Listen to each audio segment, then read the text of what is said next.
Halo teman-teman, perkenalkan nama saya Rani Turmas.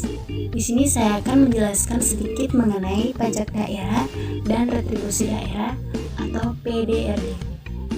Langsung saja, pajak daerah dan retribusi daerah atau PDRD adalah pengumpulan oleh daerah yang merupakan salah satu pajak dalam menyelenggarakan otonomi daerah. Pajak daerah dalam memungut PDRD didasarkan pada jenis pungutan dan ketentuan dalam Undang-Undang Nomor 28 Tahun 2009 tentang PDRD. Mari kita bahas bersama. Pajak daerah adalah kontribusi wajib kepada daerah yang terutang oleh orang pribadi atau badan yang bersifat memaksa berdasarkan undang-undang dengan tidak mendapatkan imbalan secara langsung dan digunakan untuk keperluan daerah bagi sebesar-besarnya kemakmuran rakyat. Pajak daerah terdiri atas 5 jenis pajak provinsi dan 11 pajak kabupaten atau kota. Terdapat 5 jenis pajak yang dapat dipungut pemerintah provinsi, terdapat 11 jenis pajak yang dapat dipungut pemerintah kabupaten atau kota. Pajak daerah dan retribusi daerah ditetapkan dengan peraturan daerah.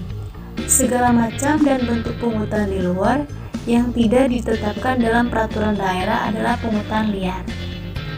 Penerimaan pajak daerah digunakan oleh pemerintah daerah untuk membiayai penyediaan pelayanan publik secara umum. Namun demikian, sebagian penerimaan pajak daerah dialokasikan untuk membiayai kegiatan yang berkaitan dengan jenis pajak tersebut atau IRMA. Contoh pajak penerangan jalan, sebagian dialokasikan untuk membiayai penerangan jalan. Ada juga pajak kendaraan bermotor untuk membangun atau memelihara jalan serta peningkatan moda dan sarana transportasi umum.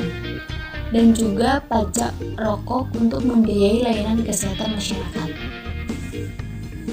Yang berikutnya, retribusi daerah.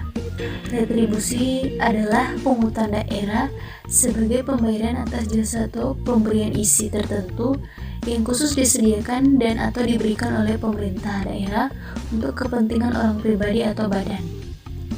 Jenis retribusi terdapat 31 jenis retribusi, terdiri dari 14 jenis retribusi jasa umum, 11 jenis retribusi jasa usaha, dan 6 jenis retribusi perizinan tertentu. Gunanya retribusi daerah adalah sebagai pemanfaatan dari penerimaan masing-masing jenis retribusi yang diutamakan untuk mendandai kegiatan yang berkaitan langsung dengan penyelenggaraan pelayanan yang bersangkutan.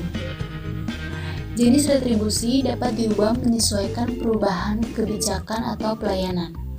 Dalam perkembangannya terdapat perubahan PDRD sejak diterbitkannya Undang-Undang 28 Tahun 2009. Retribusi biaya, cetak KTP dan akte catatan sipil dihapus dan tidak dipungut lagi sebagaimana ditetapkan dalam Undang-Undang Nomor 23 Tahun 2014 tentang Pemda. Ada juga pajak hiburan atas golf yang dihapus sesuai keputusan MK. Sesuai keputusan MK, besarnya retribusi menara telekomunikasi harus didasarkan pada sebagian atau seluruh biaya yang dikeluarkan Pemda dalam melakukan pengawasan dan pengendalian. Menara telekomunikasi bukan dari presentasi tertentu atas ENJUP. Keputusan MK juga mengecualikan alat berat dan alat besar dari kendaraan bermotor. Namun demikian, daerah masih diberikan kewenangan untuk memungut pajak kendaraan bermotor atas alat berat dan alat besar selama 3 tahun, yaitu sampai dengan 10 Oktober 2020. Ada juga izin gangguan.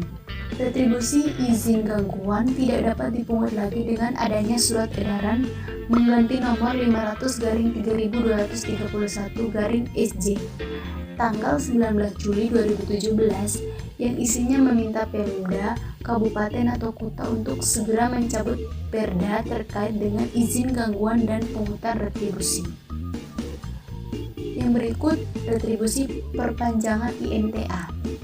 Sesuai Perpres 20 tahun 2018, tidak dikenakan lagi nomenklatur izin mempekerjakan tenaga asing atau IMTA. Diganti dengan dana kompensasi penggunaan tenaga kerja asing atau DKPTK. Namun pembayaran DKPTK tahun kedua dan seterusnya untuk tenaga kerja asing atau TKA yang wilayahnya kerjanya lintas kabupaten atau kota dalam satu provinsi atau dalam satu kabupaten atau kota harus dibaca dalam dan dipahami sebagai retribusi daerah, sehingga Pemda tidak perlu melakukan revisi perda atas perubahan nomenklatur tersebut dan tetap dapat memungut retribusi perpanjangan IMT.